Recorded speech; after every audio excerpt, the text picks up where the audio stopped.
I'm sure you've already searched for podcasts about Harry Potter all over the internet. Not the on the internet part, right? No, just everywhere. All right, so I'll say it again. Go ahead, go. It's going to stay like this now. I'm sure you've already looked for a podcast about Harry Potter everywhere. Not em Seção Reservada. What's that, my friend? How are you? I'm good. And you? Everything's great today. It doesn't even seem like we just recorded an episode before lunch. No. But yeah, everything's in order. Here we do the work, we keep our commitment, and we have fun recording because today we're going to be the time capsule. Let's go back to a good time in the past, but please go ahead and give the announcements, Kako. This episode of Seção Reservada is coming out on Caldeirão Furado, and the next one will be on Observatorio Potter. You already know the drill. That's right. If you're just joining us, that's how it works. One episode here, one episode there, always in collaboration on both channels and also on audio platforms. Whether you're a listener on Spotify or Apple. Just Spotify. Apple Podcast. Yeah, wherever you listen, we're there. Yes, that's right. So, make yourself comfortable, feel at home, or better yet, in the living room.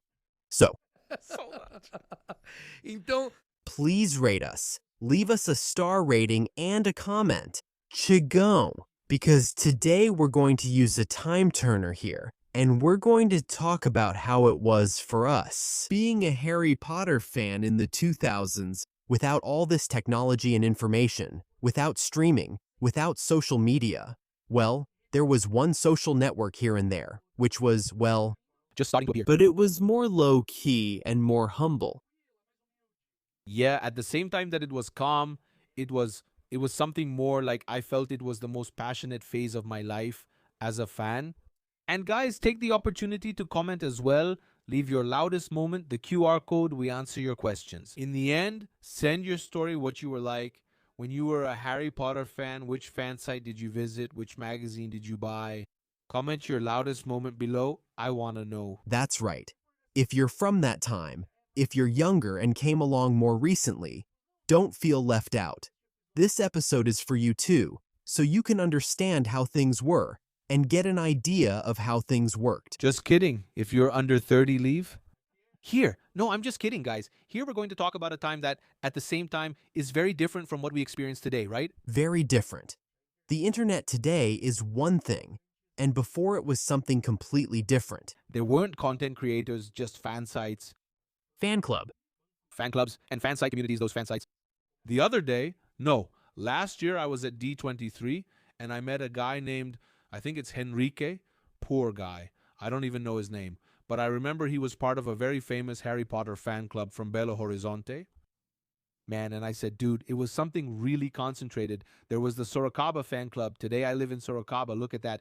And there was a famous Harry Potter fan club from Sorocaba. I haven't met them yet. Yeah, but there are fan clubs everywhere. Fan club.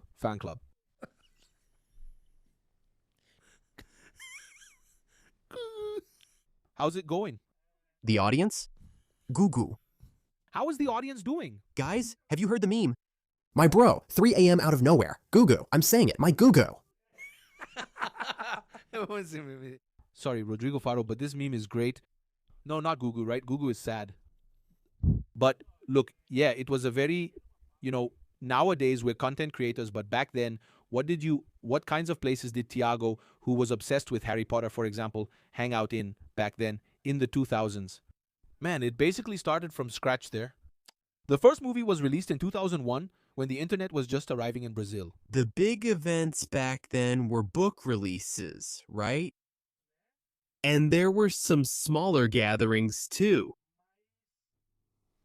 They were much more humble, So, there were people there, but it was like, well, these gatherings happened, there were games among the fans and all, but it was something very, not publicized, Because there wasn't even a way to publicize it either. It was more among friends. For example, forums took a while to appear. I basically remember that Potterish was one of the first fan sites that I remember appearing around 2002, but I didn't know Potterish. I didn't start visiting Potterish in 2002. I visited it later. But at that time, foreign sites were highly respected. We had Disney Seeker. The Lake Cauldron, MuggleNet, Agapana. Today the guy went crazy, but yeah, Agapana existed. In other words, they were fan sites that kept at it day after day. They were, for me, like today's content creators. They were posting news day after day, so that was the way to access it. And in Brazil, we had, I don't know, Omelete, for example. Yeah, Omelette covered everything, right? But, like, there was Potterish and Patrononet itself. Patrononet, before it was a channel, which was Leo's channel, right? But Leo was part of it. Of, I think, Patrononet? I don't remember if he was part of the site. I think Letitia was? Yeah, okay, Patrononet. Os Três Vassouras, there was Trêsvassouraspomodoro.com, pomodeouro.com, pomodeouro, Scar Potter, but those came later, right? Yeah, that came later. Was Animagos one of the pioneers? Remember those guys who discovered the secrets that J.K. Rowling used to reveal on her website? And there was someone who discovered Pottermore, which she talked about later, and she said she was eagle-eyed. It's Clube do Slug? Clube do Slug. I think it was them who... And she used to reward fan sites. Did you know that? Uh-huh. There was the Fan Awards. Potterish won in 2006. It was really cool. Man, imagine being recognized by the author back then. In 2006, there was the Fansite Awards and Potterish one, dude. That's true. It's a big deal and really cool. I joined Clumense and was already feeling jealous. I said, I don't want it, no. Where's the fansite? From Clube Clumense, right? The Fansite Awards, right? Zera Pravira Potterish. Hey, Tiago, you know something I remember from that time very fondly? How little I knew. I remember that time fondly because, like, I wasn't... Today, man, there's a world of information on the internet about Harry Potter. There's a whole world. There's an official website. There are fan sites. There's a ton of stuff. But back then, I wasn't the kind of person who would go on fan sites. You never had that habit? I didn't go on often. I would check it out once in a while, okay?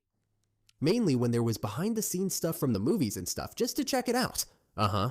But that came more after Goblet of Fire, you know? Yeah, totally. Totally, from 2005, 2006 onwards. That came more after Goblet of Fire. Yeah, and I have a fondness for that time because I had a kind of innocence about the world of Harry Potter. It's something I really miss, you know? Not knowing what to expect is also really exciting. Yeah, that's why sometimes I don't judge people who say they don't want to see anything about the series. I want to watch it on the day it comes out. Even though I can't do that, I kind of understand people who want to be surprised. Yeah, and Harry Potter is cool. We need to say that here. SBT. No. It was one of the main reasons Harry Potter reached so many people, with a lot of people becoming fans because the movies were shown on SBT. Look, we joked about Google here, but I remember 2004. 2004 when it was announced on SBT. The Philosopher's Stone was in 2002. No, it was in 2004 that Harry Potter was broadcast for the first time on free-to-air television in 2004. Was it? Yes, 2004. No, in 2002 Chamber of Secrets was coming out, but it took a while. It usually took 3 years for a movie to go from theaters to television. Man, I'm almost absolutely sure it's 2000 or 2004. My mind might be messing with me, but Okay, I remember the day it aired on SBT, and they aired the whole movie, right? It was even the extended version of the movie. Not just the extended version, that's what I said. He spent the whole show saying that Harry Potter was going to be on, right? Not to mention SBT did it all week. No, it was weeks before. It was like it was an event. There was a commercial. If you look it up on the internet, there's the commercial. Man, that's incredible. I remember I was living with my parents at the time. I remember, like, the kids my age, you know? On the weekends, we would play downstairs and all, everyone together, right? Because I lived in an apartment building. And then, man, everyone would play downstairs and all. Everyone was super excited, like, oh, today is the day Harry Potter is going to be on. Have you guys seen it, you know? Today. And, like, there were some people who hadn't watched it, you know? I had seen it in the theater, but it was that kind of thing. I had watched it in the theater, and later I rented it. You hadn't, right? And then it was over. I'd only seen the movie 2 or 3 times before. And on broadcast TV, We're talking about a time, I don't know, when there wasn't much cable TV, there was no streaming. Harry Potter and the Philosopher's Stone reached 31, peaking at 33 points on SBT, making it at the time the most watched movie in the history of broadcast television. So that was Brazil. Of course, I don't know how to figure out how many TVs that adds up to, but 33 points at that time was a lot. So a lot of people were tuned in to watch Harry Potter on SBT. And he said it jokingly. The guy didn't even say it as a joke. He was serious. But SBT plays such a huge role in the history of Harry Potter in Brazil. Because starting in 2004, I got into this crazy Harry Potter craze. It became really well known after it aired on SBT. Yeah. And I remember, man, we would spend Sunday, 8 o'clock at night. It was 8:30 at the movies. And Sunday, 8 o'clock at night. Man, I remember watching it. And it was so cool because I watched it with my dad. Like, It felt like watching it for the first time when it aired on TV. no, and like everyone was watching it, you know? And at the time, Matthias, my friend, later I went to watch Goblet of Fire with him and his mom at the movies. We watched this together. So it was like the next day, the talk at school was all about this. Yeah, everyone was talking about it and stuff. And man, that was really cool. Yeah, I remember we spent the next few weeks like that, around our apartment building. Like, we were just waiting for Saturday so we could play Harry Potter, you know? Like, everyone was dueling. Man, that was really cool, man. It was awesome. We're talking about 20 years ago, you know? Yeah, 21 years ago, there's the time before Harry Potter on broadcast TV and the time after. Because then we get to 2004. Starting in 2004 when Prisoner of Azkaban was coming to theaters. But I think we're entering a time now of curiosity, but also an era of information. Because the internet was already becoming established. The internet was already becoming established, like in general. Orkut, man, imagine Orkut was something from India and suddenly it takes off in Brazil. The whole thing really takes off. I remember a cousin came to my house and said, "Do you guys know about this Orkut thing? But you can only join with an invitation." Then I said, "What?" Yeah, the thing there was about communities. You create a community, you join. Man, I think I was the kind of person who hated a lot of people because I had a lot of communities. Like I hate Faustin. Poor Faustin. I didn't even hate him that much. I didn't hate Faustin. But did you make the community? No. I joined many communities, constantly expressing dislike for things. People would say, "Wow, this guy hates everything." Seriously, I hate Sandro. Here's where the hate starts. Diego doesn't do that. But look, at least there weren't haters. There were communities where people shared the hate. Yeah, I don't think there was any malice in it back then. Today you see a lot of malice. You used it a lot. My friend, my Orkut days. I need to share them here. I need to share. No, here's the thing. I have a cousin, and this cousin of mine, he was really into these things. He was a DJ, played at night and all that. And my sister is older than me. My sister and I are 9 years apart. Wow, right? Yeah, so this cousin of mine was in the same age group as my sister. So it was kind of like that, you know? And then he had Orkut, and he sent the invite to my sister. And I asked my sister. You were about 15 years old then? Right? I was 3. 14 years old, right? Something like that. It was 2003. But Orkut really started to take off here in 2005, no, 2004. 2004. I remember I was 13 years old. I remember because you had to be 13 to make an Orkut account. I remember I was 13 and there wasn't this thing about lying about your age, right? We didn't have that kind of mischief. Like, oh, I'm going to lie about my age here. At least I didn't. Man, I remember we had this really old computer. Then my sister wouldn't send me the invite. I kept asking my sister, send it to me, send it to me, send it to me, send it to me. Were you a big Harry Potter fan then? I was already a Harry Potter fan. Okay. Like, send it to me, send it to me, send it to me. Then, man, there was a day when my sister sent me the invitation. She sent it to me, sent it to my other brother. And we did it, so I made mine, my profile. I joined Orkut. I didn't join as Kaik. Guess who I joined as? Harry Potter. Did you use a Daniel Radcliffe picture? I'm not sure. No, yes. No, it was Daniel Radcliffe. It was the character Harry Potter. Oh, really, man? Harry Potter on Orkut. I wasn't pretending to be the actor. I was Harry Potter. Okay. So, like, in Brazil, the Harry Potter profile, which had a lot of friends, I think the maximum, there was a friend limit. At the time, It was around 500 friends, right? I don't recall the exact number. But then, I had the profile, and I only added characters. Like, what people have today on Twitter as fan accounts. You used to do on Orkut. It was a universe. You had Luna there. Luna didn't exist yet. Yeah, You had the thing, right, Ron? Voldemort. Like, and then I remember, man, I remember they were real people. You added Quirrell. The guy behind Quirrell was talking, it's people. It happens, yeah, totally in character. And then, like, I remember a fight I kept having with Voldemort through scraps, leaving scraps. and then like, I was like, wow, you totally lost to me when I was a baby, or whatever. Like, man, the whole Saturday on fire at night, you know?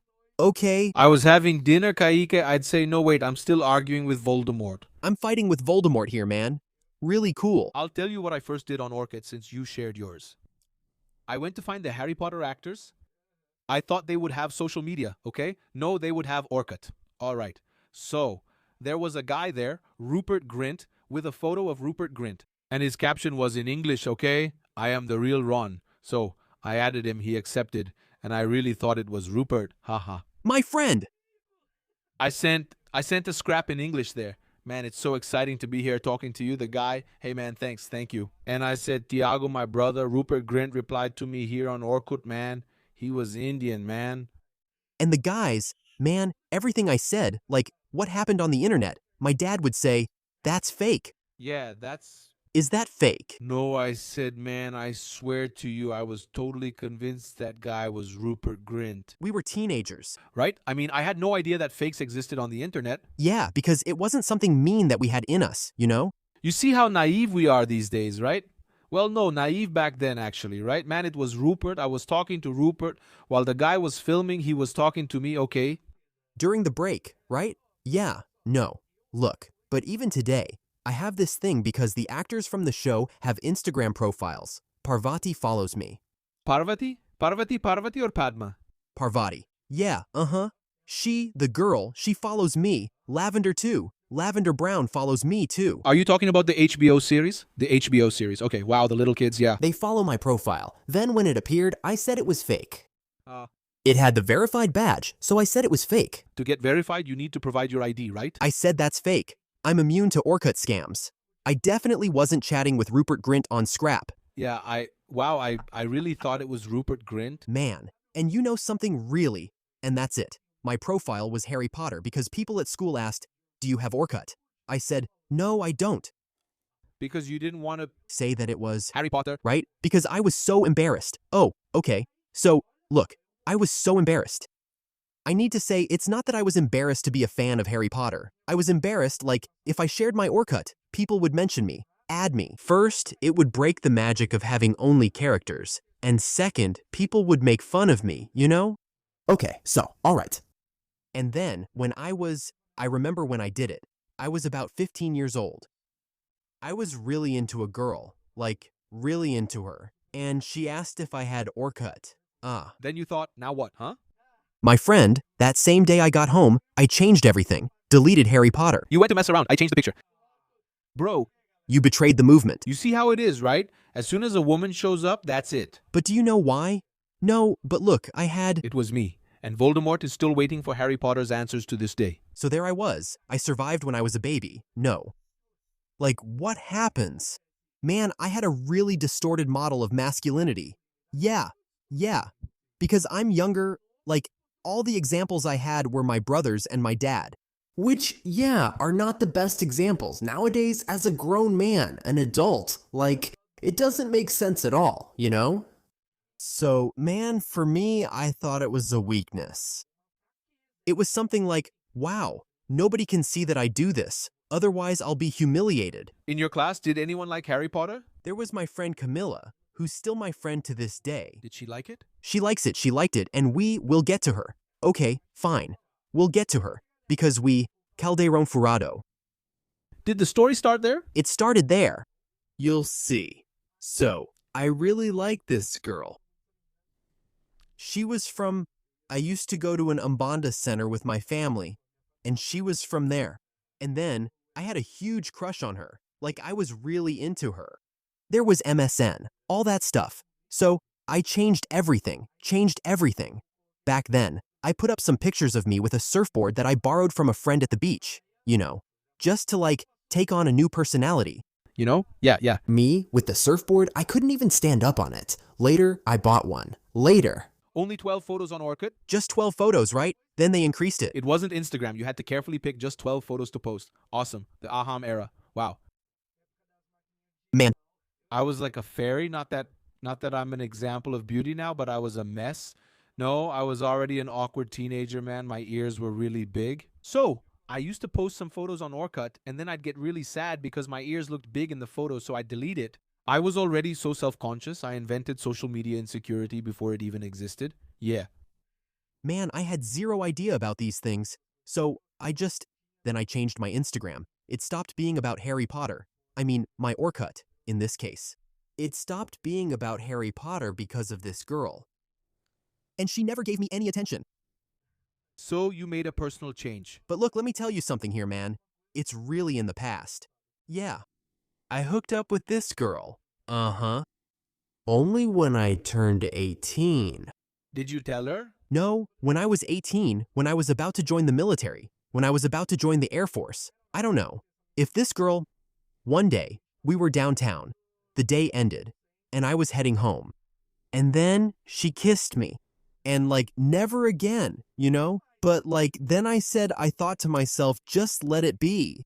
I gave up my Harry Potter Orkut because of that. Choices, right? Choices? Choices. I was a teenager, right? I had this thing, it was like this. Every girl I was interested in, my only pickup line was adding her on MSN. Which, guys, it was called... No, it was still MSN, right? You had your email there, you logged into MSN. And I always started conversations like this. Hi, do you like Harry Potter? Ha ha ha ha ha ha ha ha. If the person said not really, I would just move on to someone else in the class. Do you like Harry Potter? That was my pickup line. If the person liked it, I'd say this is the one. You know? So I'm gonna get married. Yeah, no. And the worst part is that all my future choices were like that because, man, I had this need to talk about Harry Potter all day long. I needed to add someone on MSN and talk about Harry Potter. When I ran out of people I could talk to about Harry Potter, the people in my class, when I asked everyone and saw that, really, I don't know, 2 people in the class liked it, I said, I need friends. I need online friends, man. I need friends who like it. I didn't add Harry Potter to my profile, but I said I need friends. So, what's this? Did you create a Harry Potter community on Orkut? Did you have any? I had one called I Love Harry Potter. It was? It was what I was talking about. I love Harry Potter, well. At least not the ones I used to go to. I hate it. No? I love Harry Potter. Yeah, I had one. What was it again? I'm a fan of Harry Potter. So what? It was something like that. You wrote a message for your friend at school. Super, but I won't be able to go. Iconic. Super. Iconic, you know? I'm a fan of Harry Potter. The guy Kako invented slang. Before there was Loki, I created the community Anxious for Harry Potter 4 on May 11, 2005. That was already 20 years ago. Anxious for Harry Potter 4. A bunch of people started joining this community and they were really cool. Then they became my friends.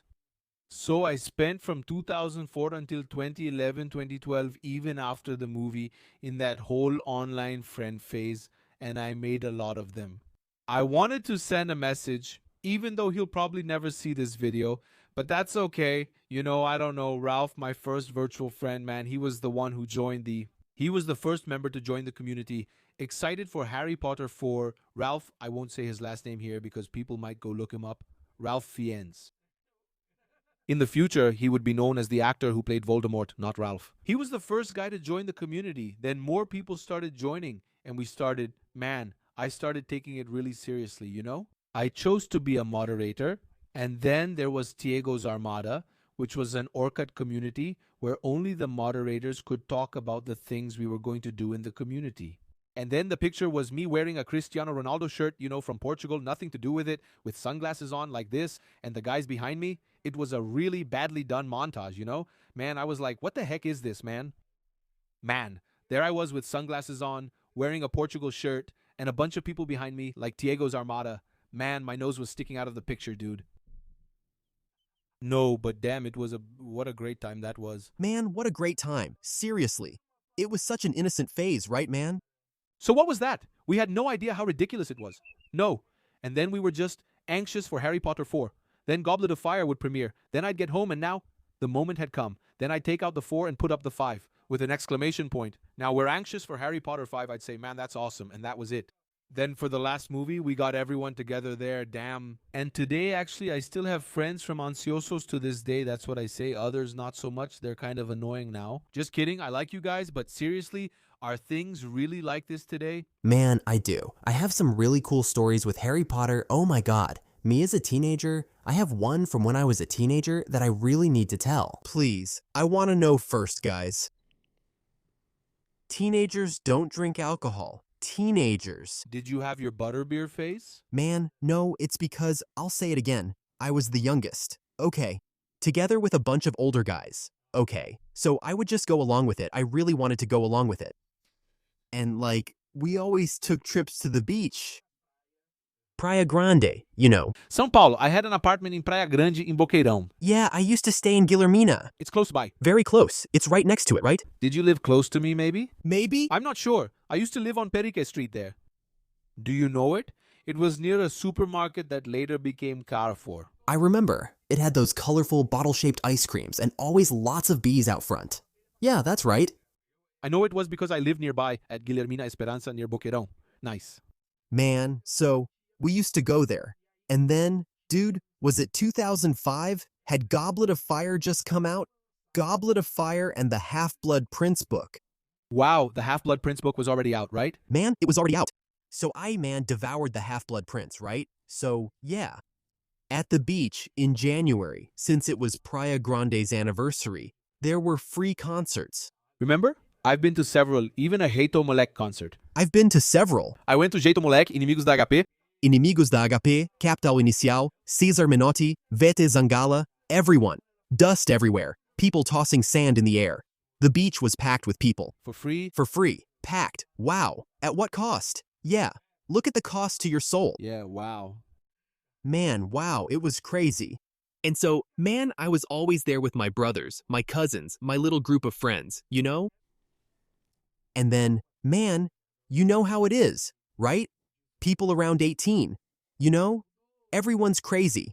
It's normal. So, I remember that the guys made a drink there that they called Tang Yu. Look, did they have Tang? Yeah. Like, it was better to drink poison, you know? Like, it was Tang with Bala Balalaika vodka, you know? That fake vodka, you know. Like, yeah, man, and in a little bag with a straw. In a produce bag with a straw. So I was all like, wow, I'm gonna drink because I'm so cool, right? Such a dumb, stupid teenager thing. So I was like, wow. Then my brother Ciro, right? Like, don't let him drink. Ciro was always really careful with me, you know? Like, no, you're not gonna drink. You can't, whatever. Mom told me to watch you and all that. But, man, they put 2 in my hand. Like, here, hold this real quick. So I just went like this. One at a time. I wanted to. No. Yeah, I wanted to. Teenagers also drink just a little, right? And they already start causing trouble. But man, I got really drunk. Really drunk. Really drunk. To the point of feeling sick or causing trouble. No. About getting drunk and causing trouble. I got really drunk. Then I threw up. But then I got really, really drunk, and then what did I do? My brother can confirm this story. The people who were at the beach, I don't know, they probably don't watch, but if they do... Man, can I guess before you say it? No. I won't spoil the suspense. Go ahead. Please. Dude, seriously, really, it was so ridiculous. Everyone was enjoying the show. Then out of nowhere, my brother looks at me, and I'm crying. I'm sitting on the sand, crying, when my brother asks, "What's up, Kaik?" Nobody likes Harry Potter. Look at this huge problem, man. Meanwhile, at the Small Houses police station. Nobody likes Harry Potter, my brother. Kid! No, go. There you go, my brother. He could have slapped me, mocked me, but what did he do? Kid! Hey guys, here. It's just that Kaik is crying because nobody likes Harry Potter. Isn't it true that everyone likes Harry Potter? Then everyone started shouting, "Harry Potter!" Then I stood up really happy. Me, Harry Potter. Then man, I started rambling to this girl there, who was a sister of a friend of ours, and my cousin used to hook up with her. And then, man, she was kind of like sober, so she was taking care of everyone who was wasted. Man, at this friend's house, there was a pool. So man, we got to the pool. Everyone was jumping in the pool. His parents were all sleeping and stuff. We were making a mess. So man, I sat down. Just picture the scene. I'm sitting on a pool chair. Then the girl, like, no, so tell me about Harry Potter. Because I was, man, really wasted. And then I was, like, she was worried I might get hurt, fall down and stuff, you know? Better to talk about Harry Potter, because at least you'd be okay, right? Then she goes, tell me about Harry Potter. Man, I remember telling her about the Half-Blood Prince like that. And then Snape had the guts to show up. And right in his face, after he says please, he casts an Avada Kedavra. And I was like, I was acting it out, man. Just imagine. Man, it was so ridiculous. It was so ridiculous, but man, it's such a story, man. A very unexpected plot twist. I thought you were going to pick up a stick on the beach and play with it like a wand, but no. Nobody likes Harry Potter, man. Nobody likes Harry Potter. Man, everyone cracked up. Like, it's not that everyone likes it, it's that everyone was shouting Harry Potter. You made those 18, 19-year-old guys there all say Harry Potter. Harry Potter. Harry Potter, I can imagine. I can imagine everyone doing that, man. At least Ciro didn't tease you. No, but later he really roasted me, right? But then he, like, told everyone about it. But it's a really unexpected thing, man. Yeah, no, but no. How addicted we were, like, wow, man, addicted to the point of crying at the beach. That nobody liked. No, and then later he was like, look, I'm not gonna tell dad and mom that you drank, but don't do that anymore, you know? But I'll tell them you cried. But later they found out, of course. Man, wow, you just reminded me of the free concerts at Praia Grande. And I went, and I've been going to free concerts at Praia Grande since, like, Eo-chan, you know? Wow, Eo-chan. I went to the Bros concert. Yes, yes, yes. This love is so deep. You are my fiancé, and I'm going to shout to everyone. You are my fiancé. The apple of my eye. He's Matthias, kind of a Rio guy, right? That's it, bro. Who remembers Bros Bros? Wow, we're showing our age as 30-somethings. It's because Rouge came up and then Bros Bros came up. Yeah, wow. No, lots of shows.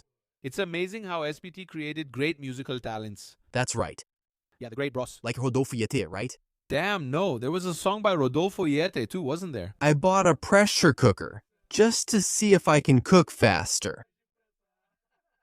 You made this a joke. Relax. Let's talk about Harry Potter again. Being a Harry Potter fan in the 2000s was just like that. You could enjoy Harry Potter and other things. It was a very different time than today. It really was. It really was.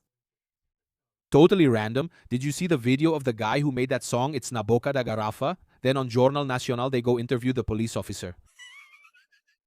Maybe you know this voice here. Maybe you don't know his name here in uniform, but you know this voice. So, what was the song you were famous for?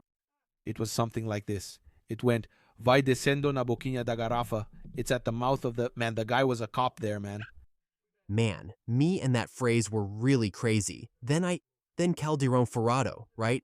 The thing with Camilla, who was my friend. But Calderon Ferrado, what did it start out as? You mentioned the time of... No. I mean, I say it came up around that time because what I did, the idea. YouTube wasn't around then. No, it's the idea. Okay, it started out as like Kako Maluko, a fanatic who did everything, who wrote everything down. All the things. No, he didn't post anything. Did you keep it to yourself? I had a notebook. Did you write for yourself? I had a notebook together with Camila. Camila, kisses, my friend. We had a notebook. The cover of this notebook was a Harry Potter sticker that came with the Telebra notebook. We wrapped it as if it were parchment, rubbed coffee on it. Are you joking? I'm joking, really. And then it was like, as if it were a book, a big Harry Potter almanac. That's why you relate much more to that time, to that encyclopedia thing. Right? Then I'd write it all down. I would go, character names, A. All the characters whose names start with A. Like, and you would take the book and start putting it there? Yeah, book, magazine, everything. I would cut out magazines, cut out newspapers, and start gluing them. Death Eaters, from Duende. I would glue from Duende. Duende. This and that. That explains it. Because you have this thing for the story, for the characters. It started there. So I say that was the beginning of Calderon Ferrado. Because that's when I started keeping things. And looking for information and wanting to understand. And then, like, man, there was a clipping about Dumbledore, so I would cut it out, paste it. Everything I knew about Dumbledore, I would write there. So it was like a story about Dumbledore there, you know? Like, unfortunately, a big part of that notebook was lost. Unfortunately, you don't have anything from it anymore? I only have a few parts left. Yeah, I only have a few parts. But Camilla and I, guys, I still have the sorting hat quiz from Recreo magazine that I used to do, and I still keep it to this day. And did you get Gryffindor on yours? I don't remember then. Okay, I probably rigged it. Yeah, for sure. It was that test, like, are you brave or are you loyal or are you ambitious? Yeah. And then there was this test from Recreo magazine. I transcribed it like to my notebook. So I had a notebook that was the sorting hat. In this notebook, I would do the sorting with people. Can I do the test with you? Because back in school, we didn't have these quizzes where you answer questions. I used to do that. Can I do the test with you? And then it was to sort people. I did it with everyone, including my dad, mom, and siblings. Mauricio Ravenclaw, Pedro Gryffindor. Then picking people for the houses, you know? That was really cool. And I still have that test from Recreo magazine to this day. I have several folders, right, with collages. I still have them. So, like, Calderon Furado. This obsession with knowing things, gathering information, it started there. I never thought I'd be doing this on video, right? You brought it up, so I have to share a funny story. You mentioned Recreo, right? Fast forward 10 years, we'll come back to that. A cover of Recreo. We'll get back to that. Fast forward 10 years to 2016, Recreo invited me to be on the cover with Resident Evil. And with no, but it's a picture of me, I joined them in the photo shoot. Yes, it was him and a girl who made videos for kids. I don't remember her name. But then Recreo said, we're going to call you, we're going to interview you to find out what your routine is like. Man, if you read that interview in Recreo, I sound like the laziest guy in the world. I wake up. I play video games here. How old were you? I was already 26, man. Damn.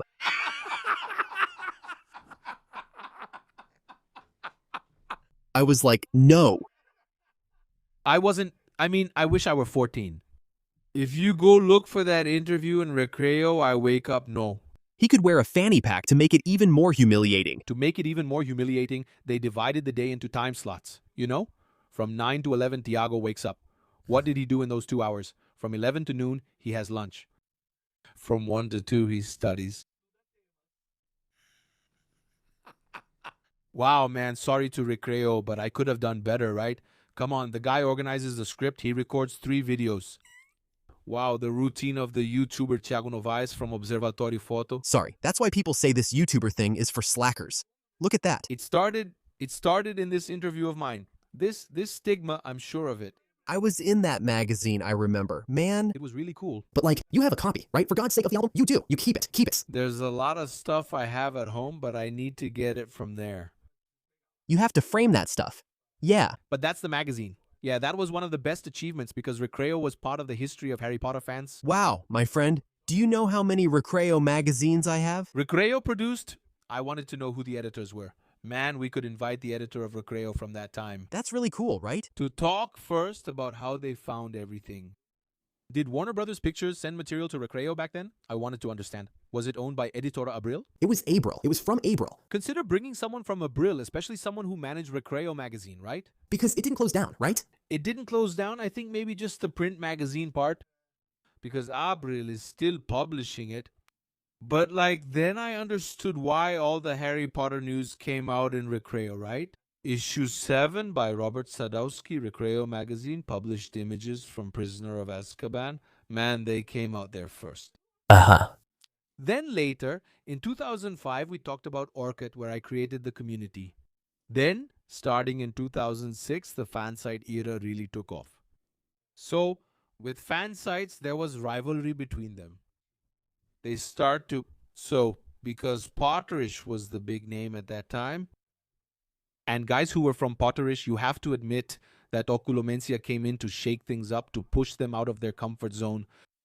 It's kind of like that, you know? They kind of did it, and then I joined Oculomencia, bam, and wow, Oculomencia had a photo gallery, man. These were photos that you couldn't find anywhere else on the internet, man. There's one of Flitwick. Man. Previously, you couldn't find your place in battle. Yeah. And it was a photo that I don't know how the former owner of the Oculomencia Club found these photos. All I know is that the gallery was seen by the whole world. The Oculomencia gallery was very famous. He got into that craze, you know? Never before seen photo, never before seen photo, never before seen photo. And we started to grow because of that Oculomencia at the time. It was really cool, man. And did you find the fanfics and forums? Did you read fanfics? No, it was never something I got into, but I recognize its importance. But it's not something that There are a lot of writers nowadays who became writers because they started writing Harry Potter fanfic, right? Back in the day, like 2005, 2003, Flores e Borões. It was Potterish fanfic, Flores e Borões. And actually, there are stories published today that started as Harry Potter fanfic. There's a really popular Draco and Hermione one now. Alchemizade, something like that. I'm going to say it in rough English. Yeah, Alchemizade. It's a book based on a Draco and Hermione fanfic, super famous. I forgot the name of the original fanfic, but they adapted it without. Isn't it manacled? That's it. Exactly, they adapted it just without the Harry Potter names. Yeah, no, I like fan films, but like, how much do I like fan films? Fan films that don't change the story. Like, the ones that try to fill in some gaps, but don't change things too much. Fanfic, it's more about, Creating something new, it changes a lot of the story. It changes a lot, yeah. So it's not like that Voldemort movie, The Heir, The Origin of the Heir. I think when I watched it, I thought the production was cool, but the story was pretty far-fetched, you know? That's when the term headcanon came up too, right? Headcanon. Those are things that fans put in fanfics and end up considering as the actual story. Uh-huh. There's a lot of that within fandom. Man, that time, 2006, 2007, the last book was released and the internet was really taking off. Man, yeah, gaining like... There wasn't Instagram yet, of course, but there was YouTube, the beginning of YouTube back then. Yeah. At that time, to give you an idea, when the Order of the Phoenix trailer was set to release, Warner would share the exact satellite broadcast time. And then they would provide a link and you would click on that link and somehow the trailer would show up there. It's not like just putting the trailer on YouTube. I remember when the Order of the Phoenix trailer came out. That was the time when I was most active, like, wow, the trailer is out. Wow, it came out. Because it was at that time. What were you doing? Okay, you wrote it down in your notebook, fine. You wrote it in your notebook, the names of the pandas. But back in the trailer days... There was nothing on the internet. No. You didn't have anything on the internet. No, nothing on the internet. Your thing was you and the people close to you. Yeah, that was it. It was me, I was a fan, I read, I talked to people, I wrote in my little notebook, and that was it. There was nothing like... Orkut was already falling apart, right? It was just starting. Yeah, around 2009 it started. Around 2009 is when it came. Facebook. Right? Facebook came. It was just starting out, and I wasn't even using communities or anything anymore. And man, about the Order of the Phoenix trailer, I was at Matthias's aunt's house. Who was the one who watched it?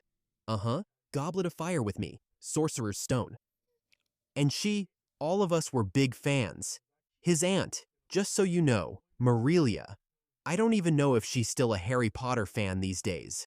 She's married, has a family now, but we were really good friends back then, and we used to talk a lot about Harry Potter.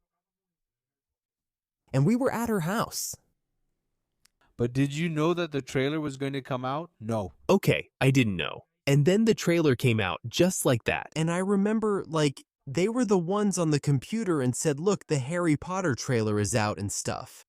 Man, I remember the exact moment the trailer started, that scene flying over London at night. Yeah, I remember. It was the first trailer. Sirius appears in Grimmauld Place talking. 14 years ago, Voldemort. Man. It's true. Wow, the Order of the Phoenix teaser trailer is out? Crazy. 14 years ago, Voldemort. Yeah, he returned. Something like that. Gathered. I don't know what. Yeah, I remember them passing by a building that has a pyramid, that has a little airplane sign, like that. I remember, man, like, it stuck in my mind, you know? Wow. I remember that. It was really cool. I remember that.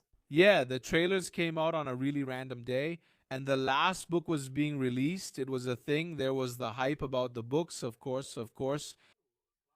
But I feel like the movies, they were a real phenomenon, right? Or no, the movies were... The movies were a very important part of making Harry Potter what it is today. I'm sure, absolutely.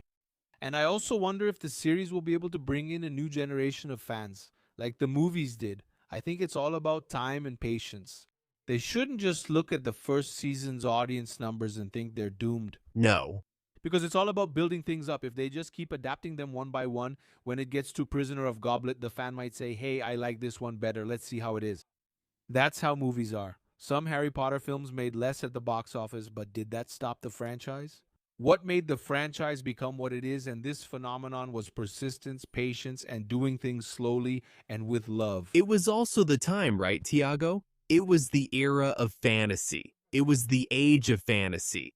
We also had Lord of the Rings. We had Narnia. Narnia came out in 2005. It was the time of fantasy. So that was the theme, you know? And you know something I forgot to mention? That was before, right? That was before. Back in the Orkut days.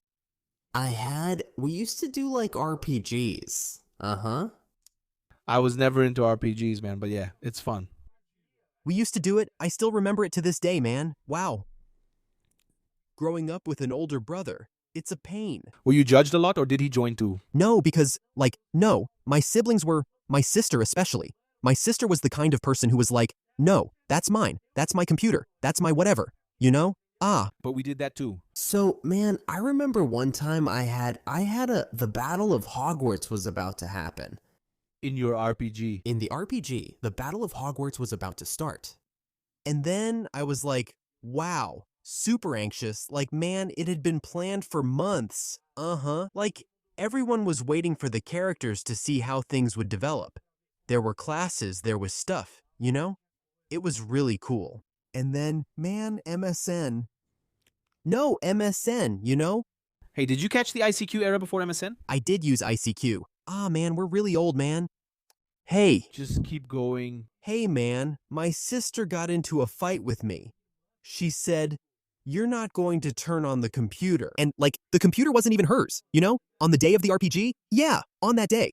You're not going to turn on the computer. But who were you going to play with? I had several friends who... Look at me judging you too much. Like, I was judging you for playing. No. There were several friends, you know? We couldn't make a chat room on MSN. Yeah. Yeah, that's true. We'd start a chat, and then the RPG would unfold, you know. And then, man, I remember I got really mad, dude. At my sister, you know. I got really mad, and we fought. And I was like, I need to get into the battle. You're stopping me from, it's important. I have to go to the battle. Like, you're in danger. Man, I remember my mom. Let the boy join the battle. For God's sake, let this kid join the battle. And I got in. Then I joined. Oof. Then I joined. Then man, Holdinho and Robert.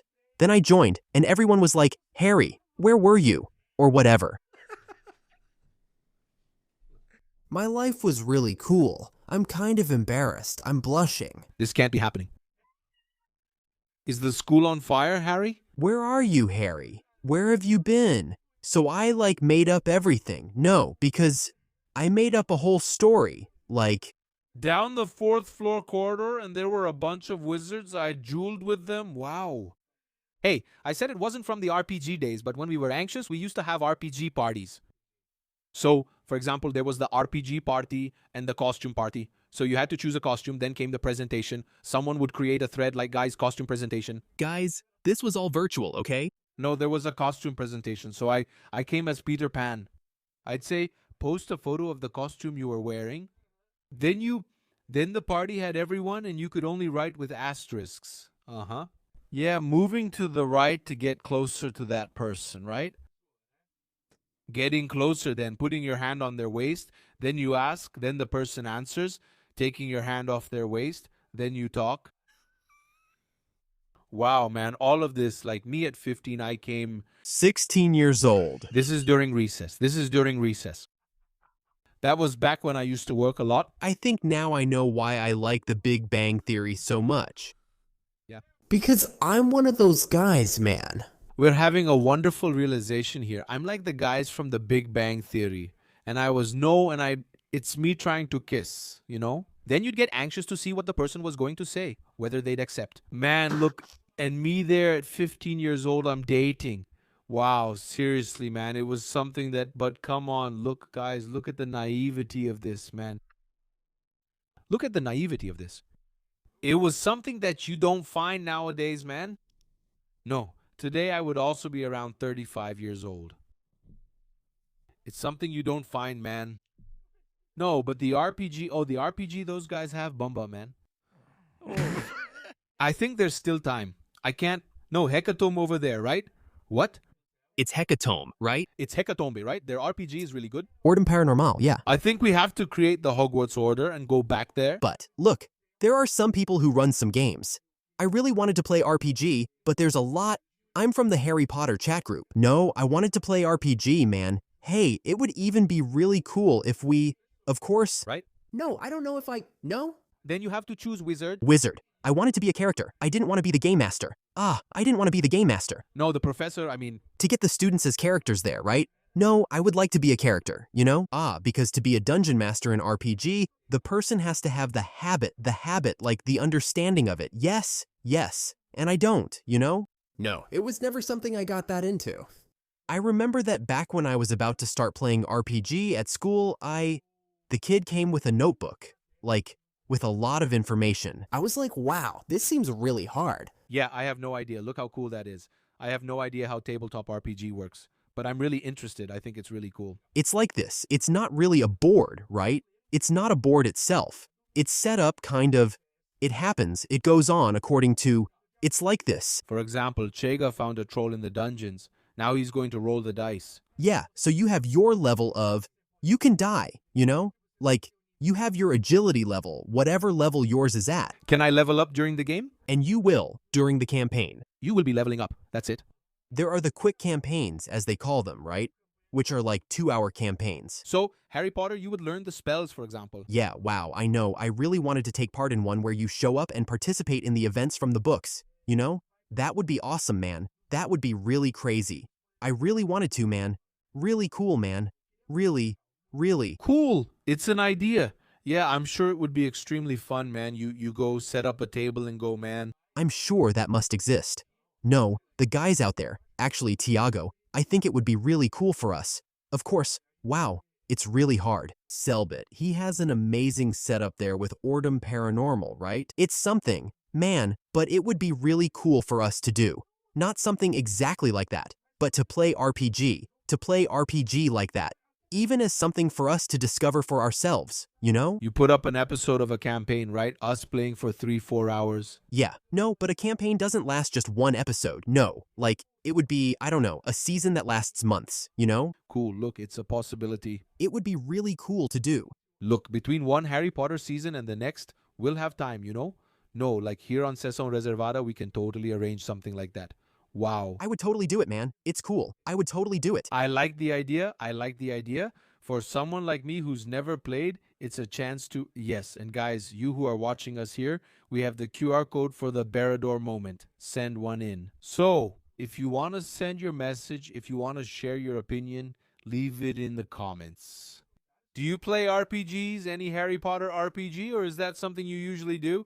And did you like Kako's idea for us to do a game episode? A season, right? And you would write hand on hip in asterisks. Yeah. That's quite a pickup line, you know? Lightly putting your hand on the waist, then me and... How fascinating, my friend. I had internet at my house, in my building, and when it went down, the internet went down all the time. It was really bad internet. I had to go to the garage. Didn't you have speed? No, I didn't have it. It was a hookup from the building. No, wait, I didn't say any of that. It wasn't stolen internet, okay? It was one from the... But if you ever use dial-up... I did, dude. You're driving me crazy, man. It's going to connect to the internet. When my mom was about to call, no. You couldn't use the phone anymore, right? No, you could. My mom would call my grandma. I'd stay. Was it after midnight Saturday or Friday? After midnight. And Sunday was free. The whole day. No, it's from after midnight Friday, I think. Then you couldn't anymore. How did people use the phone so much back then without cell phones? Because the guy would get upset when you're using the internet. You have to get off the internet so people can use the phone, guys. Look at that. Wow, that's crazy. Look at what we went through, man. And then my internet would drop all the time. And when it went down, I had to go down to the garage and press a button. And it's like 18 floors, right? And then I was in the middle of this RPG party with my hand on my waist on the asterisk, oh, My friend! and the internet went down. What the heck? It was 1:30 in the morning, and I went down in the elevator with the house completely quiet so no one would see. Bro, pajama pants, that's right.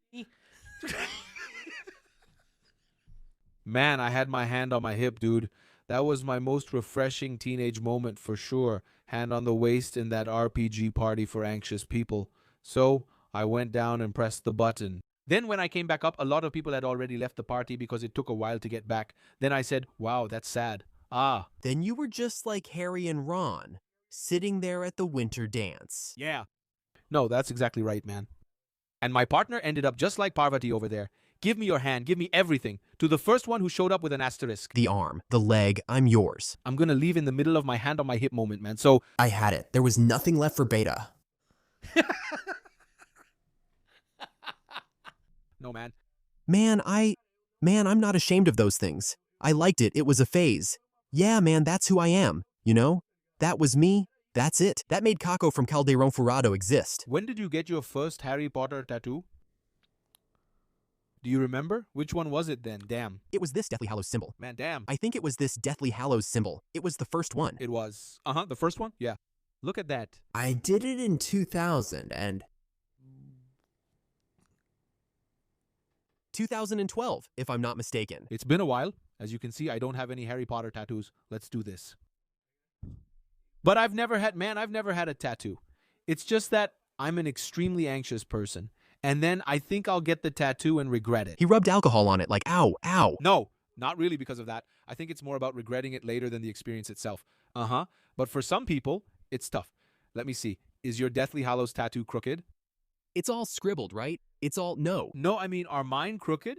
A lot of people get it and the circle ends up messed up. Really messed up, no. But my intention was to make... I'd probably get OCD if I kept seeing a crooked tattoo. I'd be like, yeah. I drew it and gave it to the tattoo artist. This is what I want. He's good.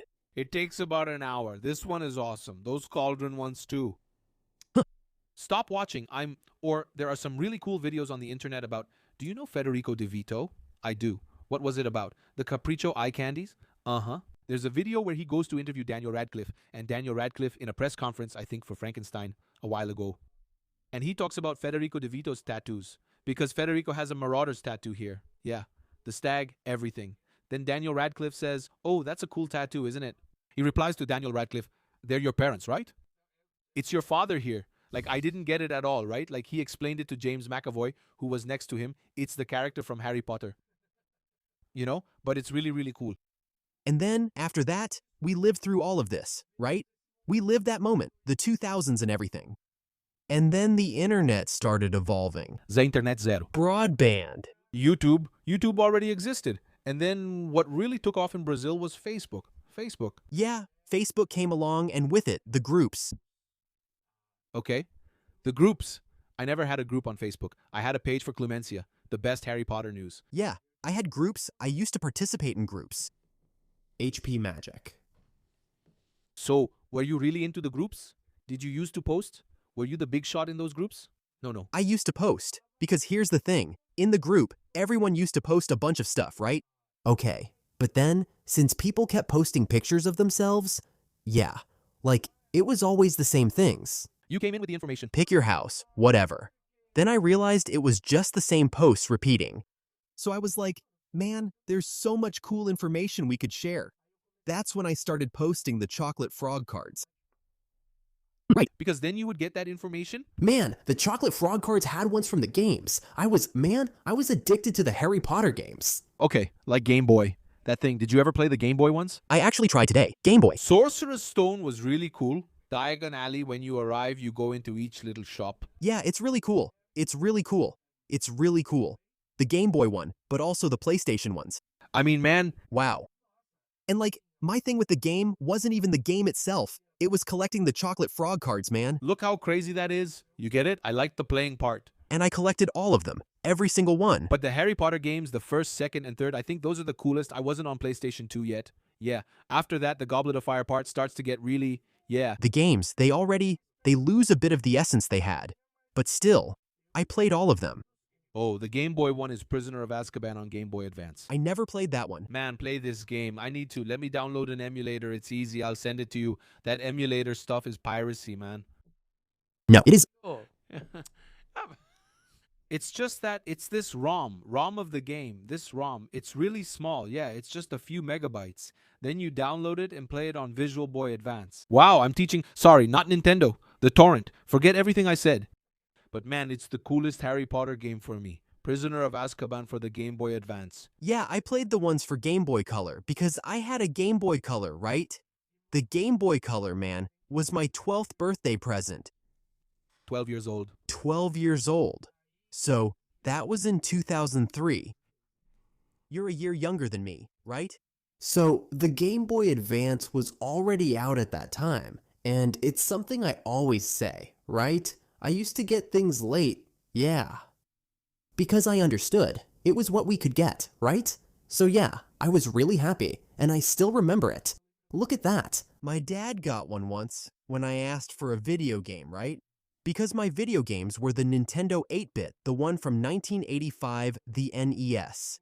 The NES. My brother got it for his birthday. That played Super Mario 3? Super Mario 3 is still my favorite game. But my brother, man, I never understood. My brother, he always broke things, man. So, like, the video games would break in his hands. Then we got a Nintendo 64, which was awesome. Like, we got the Tangerina from that fruit series. Almost. There was the Tangerina, that one from the translucent line. I remember, man. My mom bought it with her Christmas bonus, dude. Man. A Nintendo 64, I don't know. It was about 300 rays, maybe 350, 400 rays. Back then, my friend, that was like 3,000, 2,500 rays in today's money. It was a lot of money. My mom gave it to us with her Christmas bonus. And then, after that, our Nintendo 64, my brother, also somehow fried it. And then, man, unfortunately, my mom threw everything away. The consoles? She did. If I had them now, I'd get them fixed and keep them. No, I'd get them fixed and keep them. I'd just keep them stored away. That's all, you know? Anyway. So you didn't have the Super NES? I didn't have it. The Nintendo? I didn't have it. That one? I didn't have it. That's the one after the NES. It was my dream, man, and it was one of the coolest. My dream was to have that one. Yeah, the Super NES, yeah. And then, what happened? The PlayStation one came out. Man, it was a craze, PlayStation, which came out around the same time as the 64, right? Because I went from the 64 to the first PlayStation. Just because it used CDs, right? Yeah, not even because of that. It's because I was in my driver phase. Driver. Do you remember that game? It was a game like GTA. It started in the parking lot. That's it. Wow, it was really good. Man, and I was really into this thing. And when... Was that the second one where you could leave the car? Which was that one. That was the first one I bought, Driver. The second one was awesome. The car got dented, and I thought, look at those graphics. Look at this. Wow, where are you going to see this Driver 2 on YouTube? Man, it was something else. I loved it. I loved it. This game was awesome. You could drive across the city. It felt so high-tech. I liked that city with the ramp. When you were running from the cops. Man, wow, it was so high-tech. For that time, it was insane. But then I got the PlayStation 1 after that. I just stuck with PlayStation, and then... About the PlayStation 1, check this out. Man, the PlayStation 1, then the PlayStation 2 came out. I spent all that time without a console. Then I got a Game Boy Color. So all that time without a console. Then I said, I'm going to ask my dad for it as a gift, right? What were you going to ask for as a gift? The console. Which one? The console, the console. The console? Okay. Then the PlayStation 2 had come out, right? But, man, I was a kid who, I was used to things being kind of Weasley family style, you know? I was used to it being like this. When something new came out, I didn't even expect to get it. Because I knew. The PlayStation 1? So my dad at the time was like, oh, is it this new one you want? And I was like, no, the PlayStation 1 is fine. I was going to get the 2, but I asked for the one you know. But he could have said, no, you're being humble. I'll get you the 2. But no, he gave me the 1, you know? The small one. But hey, I can't complain. Because, you know, I had amazing moments playing on that console. Harry Potter. But did Harry Potter and the Sorcerer's Stone have a PlayStation 1 version? I played it, so yeah, it did. No, the second one begins with Prisoner of Azkaban, if I'm correct. Chamber of Secrets and Sorcerer's Stone are on PlayStation 2. Yeah, there is a PlayStation 2 version. But it's kind of a remastered version. Right? That's it. But, I used to play that version. I still remember it to this day. Man, I remember that as one of the best times of my life. And that whole era of that game? Yeah, if I get a little choked up here, it's because it was really such a great time. It was a time when I lived far from my grandmother's house. Really, really far away, actually. Yeah, at that time I lived in a place called Taipas. Like, I lived in a housing project in Taipas. And my grandmother lived in Tukuruvi. So, like, to get there, I had to go all the way to Santana. I had to take 2 buses and all that. It was really out of the way. My mom would go to my grandma's house almost every weekend. And that was a time when she used to go to this spiritual center and all, which was near my grandma's house. And then my dad wouldn't go. And then, sometimes, I would choose to stay with my dad. Uh-huh. And I remember I have some really good memories of, like, us going to the market on Saturdays. Uh-huh. Like, me playing all day.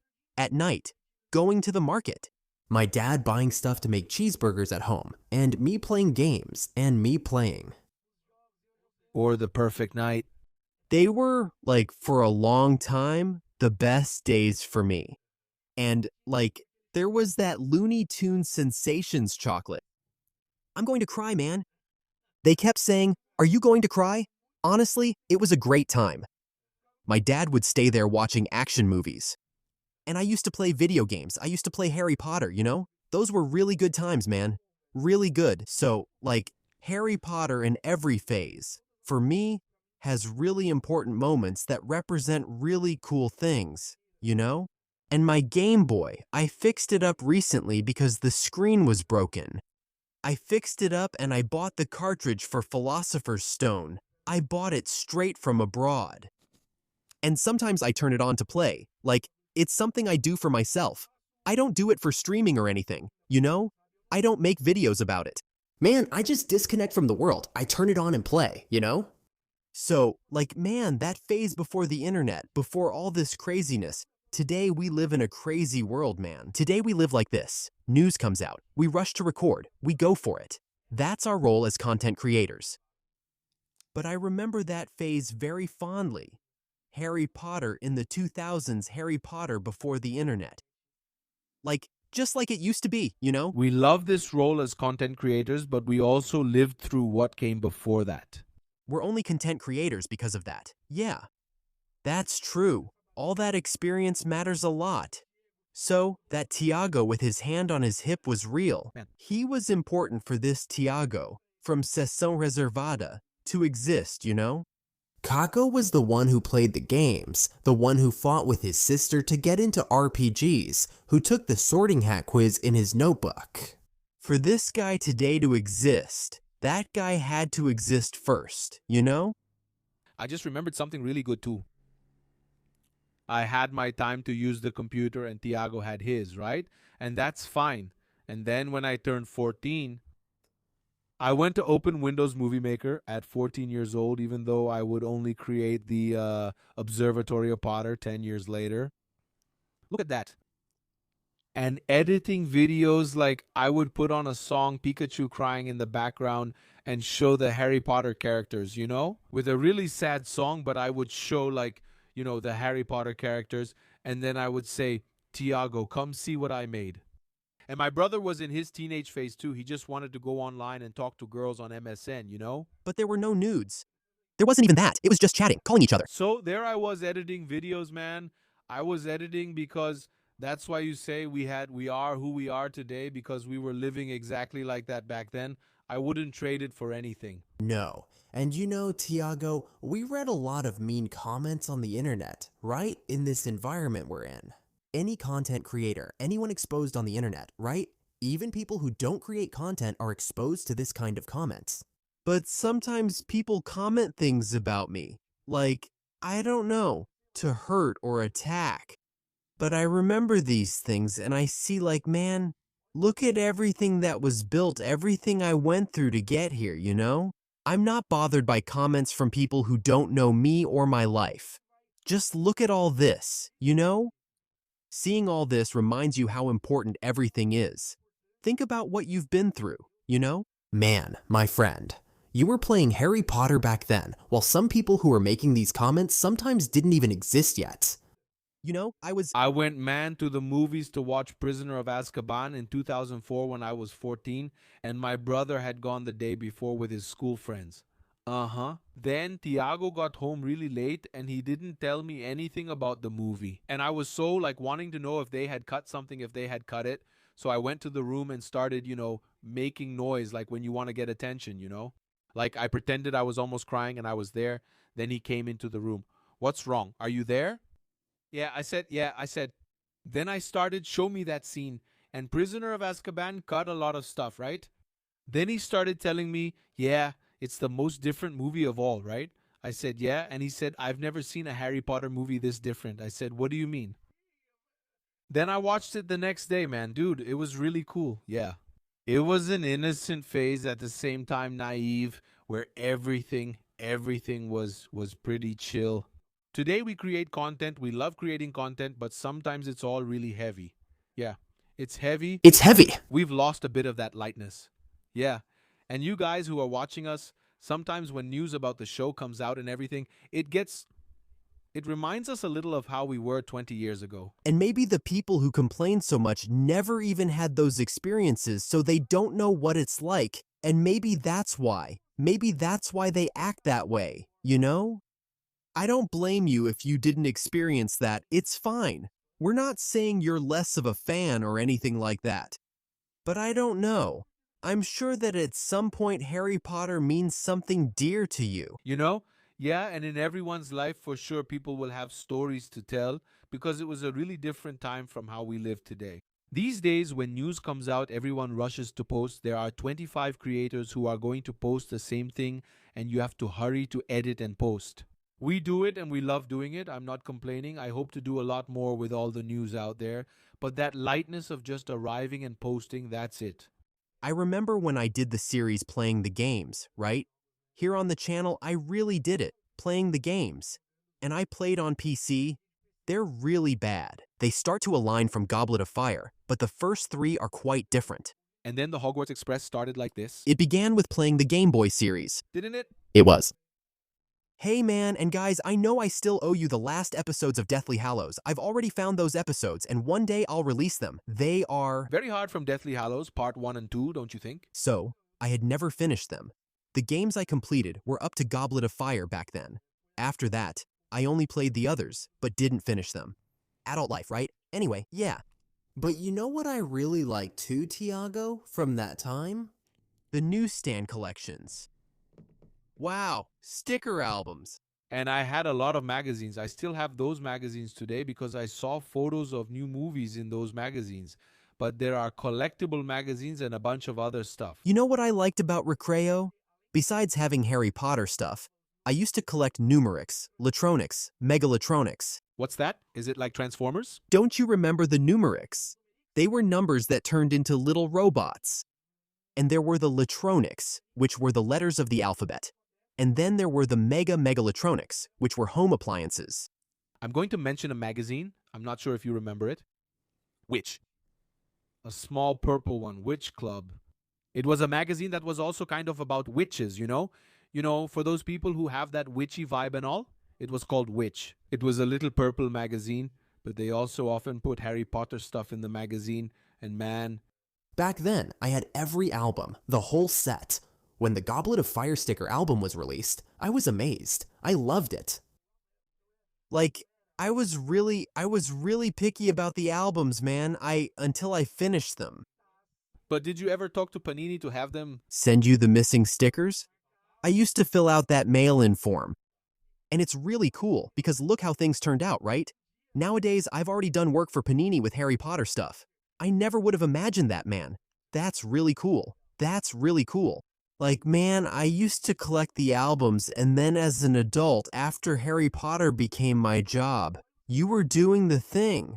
I added Rupert Grint on Orkut, and later I was on a panel with Rupert Grint, man, right next to me. Remember when we exchanged scraps on Orkut? You never said no. I missed my chance, man. Or was it really you? Here. You're only treating me this well because of our scraps, right? Man, it's really cool. It's really cool. Hey, seeing the evolution and seeing everything that is happening, rooting for it to happen in the next few years. It's a new experience for us. And I think we have to bring a bit of that lightness we had back then and put that lightness into our work. Otherwise, man, it just becomes work, you know? And so, I think a lot of this, maybe it's nostalgia talking, because we have these nostalgia traps, right? Yeah, but I feel like nowadays people don't consume things the way they used to. Nowadays, people consume things much more just so they can give their opinion right away. Yeah, totally. Instead of actually enjoying something they're into. Like, I'm someone who finds it really hard not to like something, man. It's really hard. I watch movies like Snow White. I went to watch it and people trash Snow White. I went to watch it with my daughter. Man, I was like, wow, that's cool. Look at the dwarfs. Look at the little dwarfs singing. That's awesome. Damn, man. Wow, listen to that little song. Wow, Dopey is the one telling the story. I was like, wow, I wasn't sure if Dopey talking was a spoiler. you're kidding. Man, I remember when Dopey was good. Seriously, you haven't seen this movie? No, does Dopey talk? Bad movie. At the end, does Dopey talk? At the end, she helps him by playing. She helps him face I was the Dopey in Netto. There were 7 of us. I was Dopey. And for me, Dopey was mute. But now you're surprising me that he... Didn't you watch this movie? No, I haven't seen Snow White. No. Spoiler then. That's your problem. The thing is, the movie is narrated. It doesn't reveal it's Dopey until the end, when it shows he's reading the story. Because Dopey didn't speak out of fear, insecurity, and trauma. Then Snow White teaches him, you know? Look at that. Like, she makes him face the... A very important part came to my mind. And that's how it works. Bro, so like, people trashed Snow White. I thought it was pretty cool, you know? For me, bro, it's really hard to watch something and already be like, wow, it's ruined. Very hard, very hard. Because it's just that we come from because of the time we lived in. People don't create new memories, man. In 20 years, what are you going to feel nostalgic for? We're in an era where you consume things every day and you don't have, all right? You're constantly being bombarded. And you don't stop to enjoy it anymore. Here. Just one thing, it seems. That's why when you like a singer, I see people, for example, the people who like Taylor Swift now, or the people, it's good that someone has something to enjoy. Yes. And to make the most of it. I think it's something... I'm the biggest supporter of people who like being fans. That's it. I know I said I will be. I always will be, man.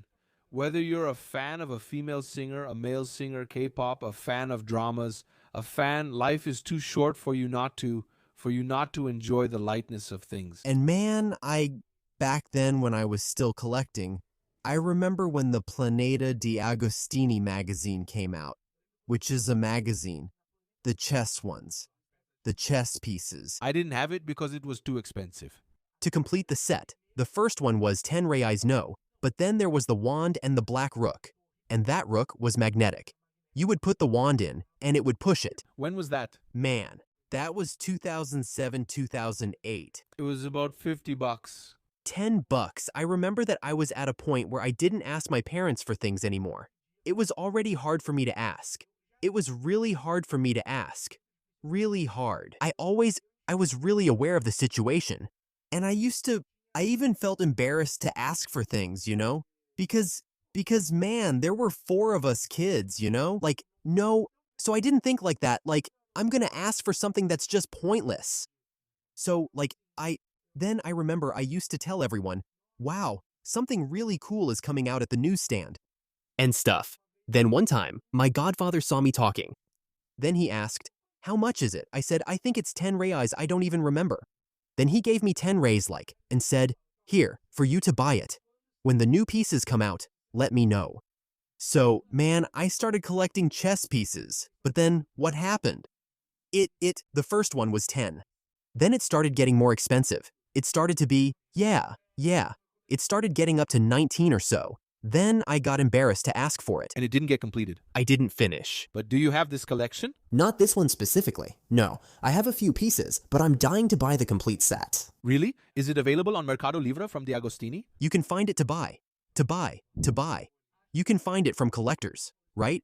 People who completed the collection and are selling it. But yes, you can find it for sale. Right? Yeah, but it was something I started back then and didn't finish. Not me. I don't remember collecting anything. No. I was always more into fan sites, that kind of thing, news. So I didn't collect much, but I like to buy a few little things here and there. No, I've always had a collector's spirit, you know? Always. I used to keep everything. You know something really cool? Back in the day. Back in the days of Chamber of Secrets, I was like really into being Slytherin. Why? For me, visually, Slytherin. Even today, okay? Even today, for me, Slytherin has the most beautiful aesthetic. Yeah, really cool. Like, you know, then Lucius Malfoy, that wand, I remember. The students wear the rings? You know what I did back then? I took the handle of a spoon from my mom's house, broke the spoon. Like, I sawed off the spoon. And to make what? To make a wand, then I attached it to a piece of wood. Like this. I glued it together. From your house? My sister had a little jewelry box, and it was a box that had lots of little sparkles, like that. I went there with scissors, took off some of the sparkles, like that, to stick on the wand, man. Then later my mom saw the spoon, I hid it. So like, man, what was I doing? I was really dumb. Like, man, instead of throwing it away, no, because I thought if I throw it away, my mom will see it in the trash. I could have just thrown it away outside, right? But I didn't.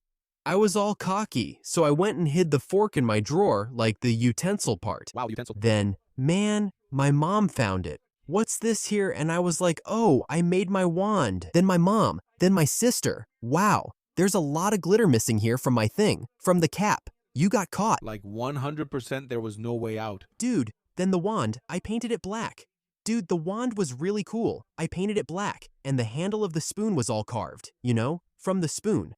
And it had these sparkles that I got from my sister's jewelry stuff. Man, it was such a cool wand. Such a cool wand. Damn, man, it's awesome. Really cool. Have you ever seen that video on the internet of a kid who gets really mad at his mom because she won't let him play video games? You know what I'm talking about already, right? Is it when your mom won't let you invade Poland? No, that's not it. It's a kid, he's cursing at his parents like that in his room, then he grabs the controller in the heat of the moment. I've seen it. He goes, why did you... Then he hits the bed several times with his arm. Then he grabs the controller. And does this. Bye. Wow, that's Emiliano, huh? That's Emiliano. When I was studying, I couldn't use the computer, right? We also had limits at home. It was 1 hour each. Amazing video. The kid suddenly grabs the controller and puts it in the water. Yeah, he's not literally, he just... No, man. Not literally, it's serious. Boy. But I made this wand with the handle of a utensil I took from my sister's jewelry. Wow. You made the whole wand right there. The Frankenstein wand, you know? It's all deformed. I mean, Frankenstein is the scientist, not the monster, right? It's not the... And then comes Facebook, where you had your groups there, that the ease of creating content. And then the internet keeps advancing more and more. YouTube starts to become established, and the first channels appear. Felipe Neto. Yeah, the first people start creating content. Right? And it was around that time, 2010, that I started college. In 2010, I was 20 years old, so I studied journalism because I was really into writing about Harry Potter, writing news stories, everything, so I chose journalism. And then my thesis in 2013, I did it about vlog channels, which we used to call vlogs, right? On YouTube. Like Felipe Neto, PC Siqueira, there were several others, Kawemura. Even Cocielo, right? What was the name of that guy who kind of was the pioneer of this format? Guitar Man? No. He was chubby. What was his name? Brog? No, it wasn't Brock. No. But what kind of content did he make? He was the one, man. He was the pioneer of that kind of content.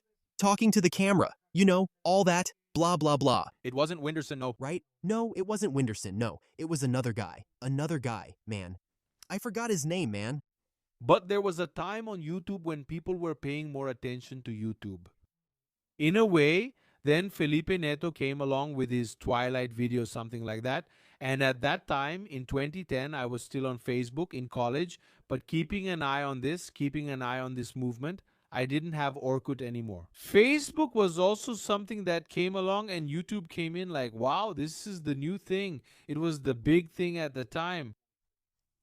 And then I saw myself in that. I said, man, I think this is really going to work out. There was Pottermore. Harry Potter ended in theaters. And then there was Pottermore. It came up with a really cool idea. but it didn't go much further than that.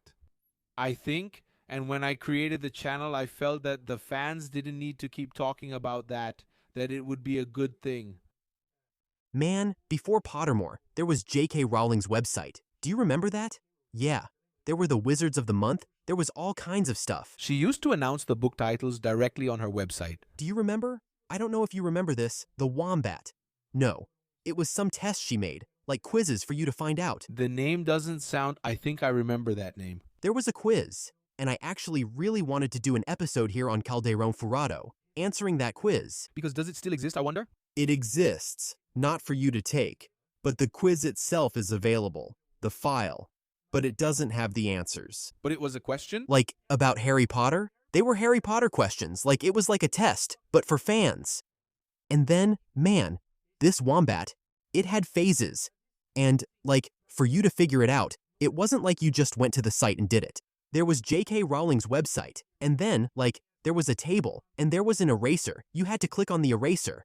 With relaxation. Sometimes, with a rubber band on the eraser, you had to click the rubber band. In the mirror, it was a secret passage, I don't know what, so it was really cool. That phase was really cool. Before Potter, man. To find out the name of the Deathly Hallows, you would go to another room, then you kept pressing the switch, then the door would open, and then the book title would appear. Exactly.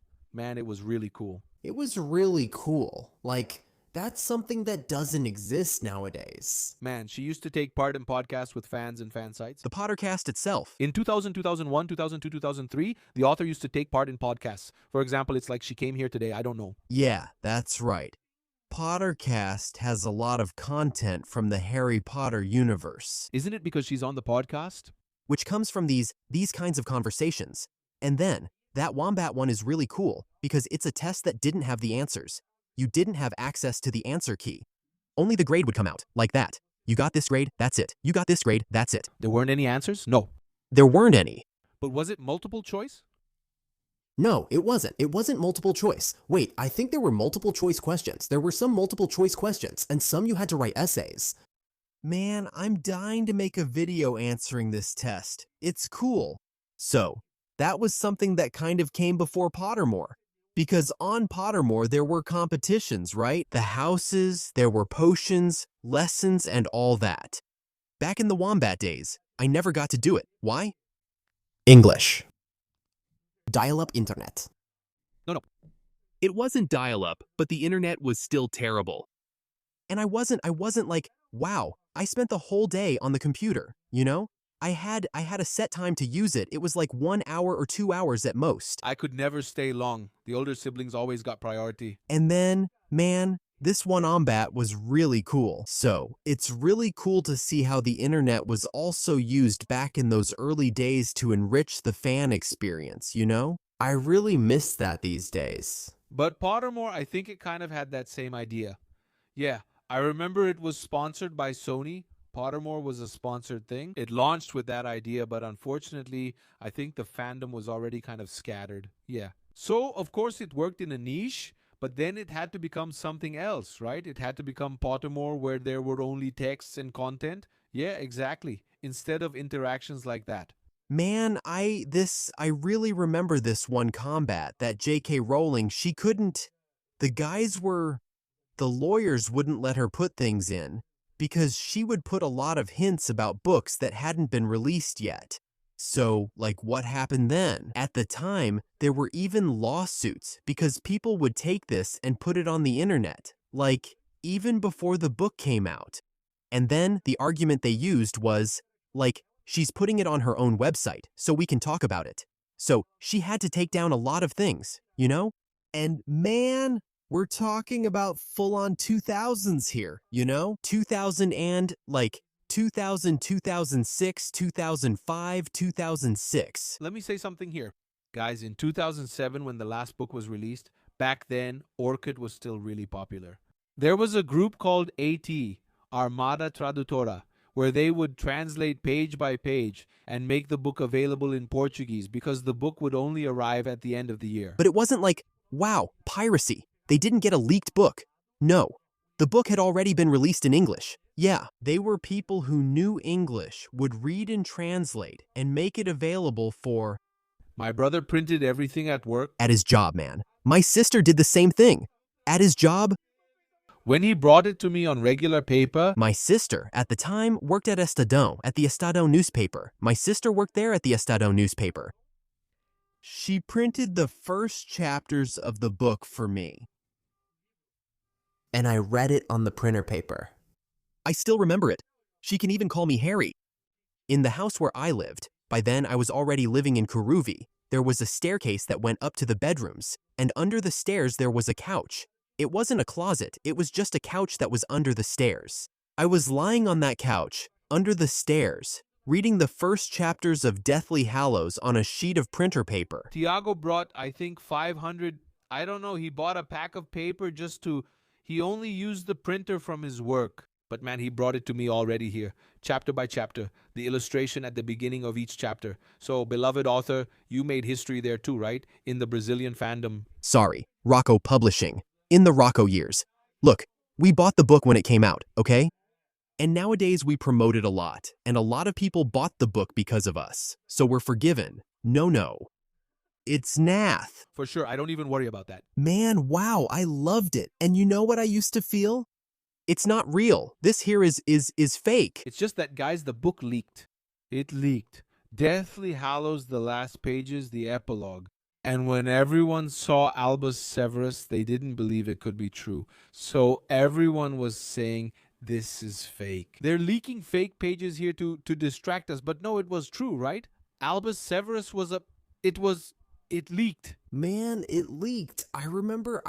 Do you remember that movie, The Devil Wears Prada?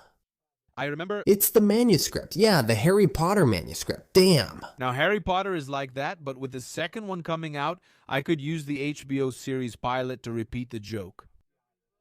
Right? But it would be cool. Oh, that's cool. What a nice episode today, Tiago. Tichan. Man, when I said it, I told Kaka, let's record an episode about how I was a Harry Potter fan in the 2000s, and we wondered, will it not catch on much with people of that age? But no, we didn't say or repeat a single phrase from here. It was wonderful. I really liked it. This has already become one of my favorites here on Seção Reservada. Yes. And tell your story here in the comments, because now a highly anticipated moment is coming here on this channel. The Howler moment. Where we read your messages, and you are always invited to send messages through the QR code. We always read several of the messages you send here, and we're going to continue. So, fill the Howler moment with owls. That's it. Let's see who sent our first Howler. Who will it be this time? The first Howler is from Nicole Tiegon, and she said, do you think that with the series, JK will confirm new theories and canonize new things? I love you both. Little Yellow Heart. She's likely from Hufflepuff. I think it's totally possible. I think that's exactly why the series exists, for the possibility of including things she couldn't write in the books, things she couldn't really go deeper into. Go ahead, take advantage now and put it in the series. Everything she wants. Yeah, I think there's a possibility. Not exactly fan theories, right? But maybe things that she had already created for the story, but didn't fit. Because there are a lot of people who think, oh wow, she's just making things up on Twitter now. But man, there's a whole lot. There are tons of documents, you just have to look it up. There are reports, older documentaries where she shows boxes and boxes of papers, story structures, characters that were created but aren't even in the story, but they exist in the universe, right? So maybe it could happen like that. No, it's totally possible, but I think so. I also think so, Nicole. Yuri Marinello sent this. I'm loving this project. Guaranteed laughter. I'm reading the books and finding the richness incredible. Look, I don't know if he's reading for the first time, but what an amazing experience, Yuri. And there's the big name Yuri Alberto from Timau. Just kidding, Yuri. But man, really happy about life. The guy is a Palmeiras fan. Yeah, that's right, man. Man, send the pics back. Give the money back. Cancel it.